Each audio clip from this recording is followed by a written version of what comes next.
What's up YouTube, Dar here from Zephyr Wargames, and we have the effects revealed for the TCG exclusive second wave of support for the Ghotis. So the first wave came in Power of the Elements, and this time we are getting more support in the form of Darkwing Blast. So with all of that out of the way, please smash that like button, hit that notification bell, and subscribe so you don't miss out on any more upcoming content. We're going to dive head first into these card reveals, starting off with what is possibly a super or a common in Exeep Omen of the Ghoti. So it's a level 4 fish effect monster, and if a fish monster becomes banished, except during a damage step, you get to special summon this card from the hand. During the standby phase of the next turn after this card was banished, you get to target one of your Ghoti traps that is banished or in the graveyard and set that target. It's a shame that it doesn't let you activate that trap card that turn. That would have been really nice, especially when it has to wait till the next standby phase. It can kind of elongate the grind game a little bit. Yeah, I don't feel that any of the trap cards are that broken that it couldn't have had that effect of it could be activated that turn. Then we've got Synopsis, Shadow of the Ghoti, level 6 water fish monster effect. During the main phase quick effect, you get to banish 2 fish monsters from your hand and or graveyard, synergy. Special summon this card from the hand.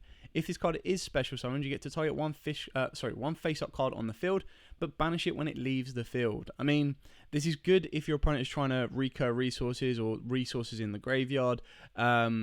But I feel that it could have just been like target and banish would have been really nice for a deck like this. I don't think it would have been the end of the world because I don't feel that they have as many forms of interruption that are like quick effects to interrupt. It's more so quick effects to banish and summon and stuff like that. But yeah, that would have been cool. If this card is special summoned, you can target one face on monster on the field, banish it when it leaves the field. If this card becomes banished, you can banish one fish monster from your graveyard. Add this card to the hand. You can only use each effect once per turn. So again, it synergizes just by trying to give you resources off of banishing your fish cards. Again, this would probably be a super or more likely a common. Moving into the first ultra that we've got. So this one is Zep Ruby of the Ghoti. It is a level 2 water fish tuna effect monster. You can banish this card from the hand, then target one fish monster in your graveyard and banish it. During your opponent's turn, while this card is banished, you can special summon it. If this card is special summoned, you can, quick effect, immediately after this effect resolves, synchro summon one fish synchro monster, using this card you control. You can only use each effect once per turn. So I feel that's really cool. It's probably like the best card from what I've seen so far. The issue is you've got to get it banished, so you do have to put a little bit of work in. It doesn't just drop to the graveyard or drop to the banish zone. But then being able to have the ability to basically continually multiple cards to be able to synchro during your opponent's turn is really important. And then the second synchro that we've got is the Arnopus Serpent of the Ghoti. Like, this looks the most menacing. So it's a shame it's not a secret, but I kind of like the fact that it is foil. So it's an ultra rare. Materials 1 tuner plus 1 or more non-tuner, so technically it is a generic level 6. If it is synchro summoned, you get to banish one level 6 or lower fish monster from your deck. And if this card is sent to the graveyard as synchro material, you get to target one fish monster in the graveyard and banish that target. Then you can add one fish monster with an equal or lower level from your deck to the hand. You can only use each effect once per turn. So again, you just gain advantage over banishing your own stuff. And then they get a secret. So they've got the Gold Glim Spear of the Ghoti. So this one looks really freaky and menacing as well. Really kind of cool.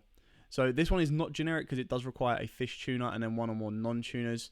But at the start of the damage step, if this card battles an opponent's monster, you get to banish that opponent's monster. During your opponent's standby phase, you can banish this card. Then, if all the monsters used as materials for this card synchro summon are in the graveyard specifically, should have been like graveyard or banish because like that's what the deck wants to do. You get to special summon all of them, but banish them when they leave the field. You can only use each effect once per turn. Moving on to the trap, again going to be a common or a super. Apply these effects in sequence based on the number of your banished fish monsters. 1 or more of your fish monsters cannot be destroyed by battle this turn. 4 or more, the activation and effects of fish monster effects on the field cannot be negated. That's a shame because they do have a lot of effects that activate in the hand and the grave, so it would have been nice to kind of like protect them all round. And then 8 or more, special summon one fish synchro monster from your extra deck, and it is treated as a synchro summon. And then we've got Ghoti Fury. So it's a continuous trap card. You get to target a fish monster you control and one monster your opponent controls. Banish both monsters until the next standby phase. If a fish monster or monsters is special summoned to the field while any card is banished, you can banish this card from the graveyard or face up from the spell and trap zone.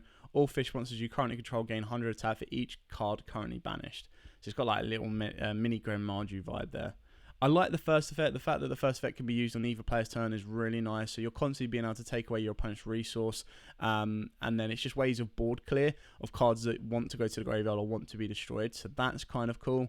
Anything else is a little bit, like the second effect's not that great. So huge thanks to X Brian for translating the cards. I believe these were officially revealed in Italian.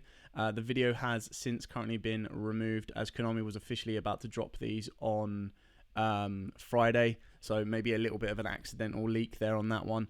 But yeah, the Ghotis are looking cool. They're interesting to see. So always with TCG exclusives, look into them. If they become cheap, they're worth picking them up as penny stocks, because as in the past, you'll always see that when the OCG get them, they seem to get like a little bump, because they'll always get like one really cool card that may not take the deck from like unplayable to meta or anything, but it will give them a nice little bump.